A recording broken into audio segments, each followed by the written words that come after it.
Exposed on tape. Palace tacitly confirms Meghan bullied staff after new evidence leaked. Royal fans, before we start, please subscribe to my channel and click the bell icon.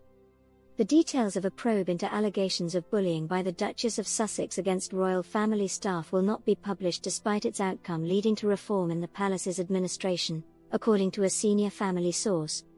Buckingham Palace launched an investigation last year and gathered testimony from staff about their experiences of working for Meghan, before she and husband Prince Harry quit frontline duties in January 2020.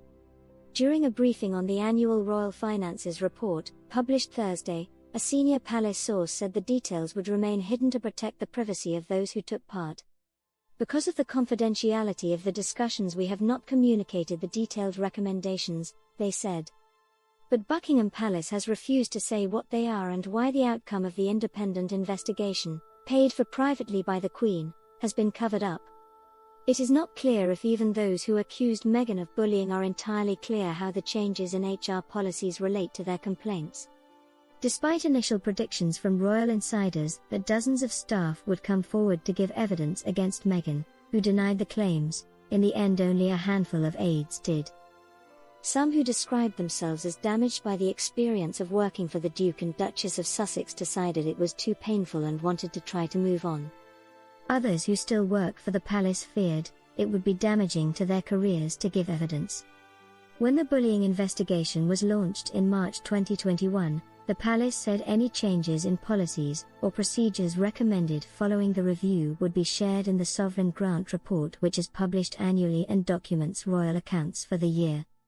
But at a briefing on the annual report yesterday, a senior palace source, citing the confidentiality of those who took part in the independent investigation by a law firm, said there would be no public discussion of the lessons learned. "I'm not going to comment on the changes that have been made to the policies and procedures, I'll just say that the policies and procedures have been updated," he said. Because of the confidentiality of the discussions, we have not communicated the detailed recommendations. The recommendations have been incorporated within policies and procedures wherever appropriate, and policies and procedures have changed. So all members of staff, all members of the royal family will be aware of what the policies and procedures are, the revised policies and procedures. The annual report did contain a section, entitled Staff Report, on HR policies and procedures. It also outlined the royal household's concern at work policy, which encourages individuals to raise any concerns they may have about the conduct of others.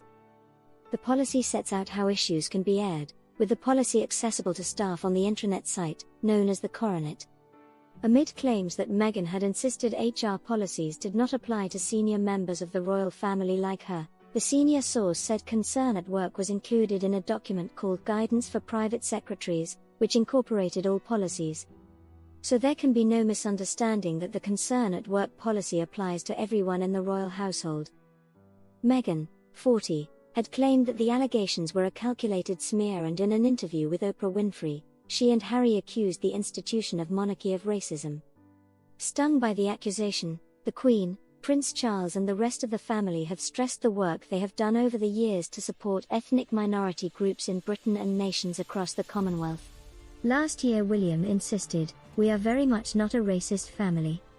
However, the royal household did accept it needed to recruit more staff from ethnic minorities and set a target of 10% by the end of 2022. By March this year, the figure at Buckingham Palace had risen to 9.6% from 8.5% last year.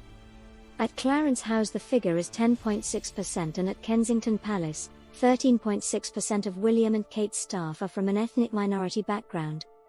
The UK's non-white population stood at 14.4% in 2019, according to the Office for National Statistics. Thanks for watching. Please share your thoughts in the comment. Thanks.